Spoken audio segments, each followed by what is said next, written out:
This video will discuss the case studies found in sections 3.11 and 3.12.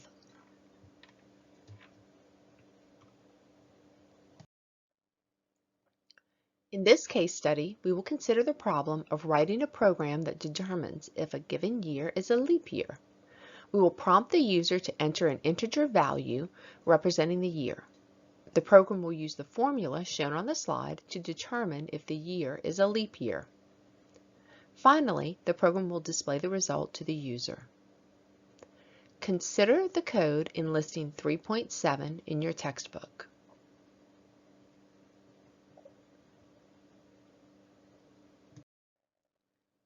Because we obtain user input, we will need to employ the use of a scanner. Recall from previous lectures the statements required to use a scanner. Are you able to identify them in this code? If not, you will need to go back and review the lecture from Chapter 2 on using a scanner.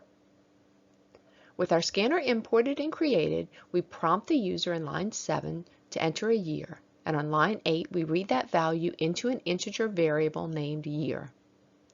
Next, we will perform a check to determine if the year is a leap year using the compound Boolean expression that was given on the previous slide, and we will store the result in the Boolean variable isLeapYear on line 11.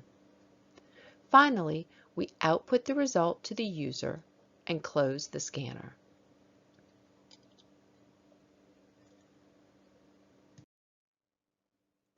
In this case study, we will review listing 3.8. Suppose you want to write a program that simulates a lottery using a 2-digit integer.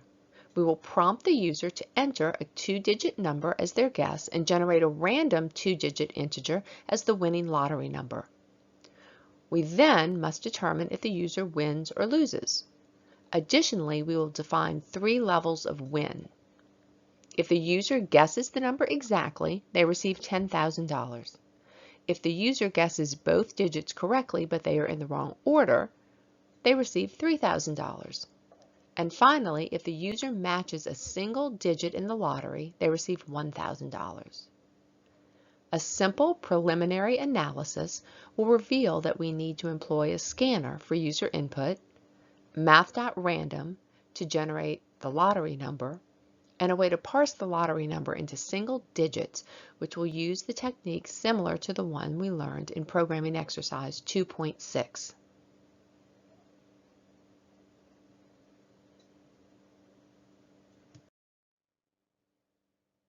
Let's consider the code in listing 3.8. We will start by importing our scanner on line 1 and generating a random 2-digit integer on line 6. We will consider the single digits 0 through 9 with a leading 0 to have all possible 2-digit integer numbers. Continuing, we create a scanner, prompt the user, and read in user input.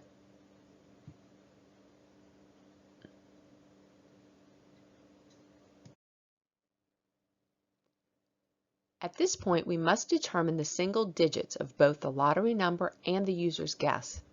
To do so, we use the division operator to determine the digit in the tens place, which we call digit 1, and the remainder operator to determine the digit in the ones place, which we'll call digit 2. Next, we print out the lottery number so the user knows that the program isn't rigged against her.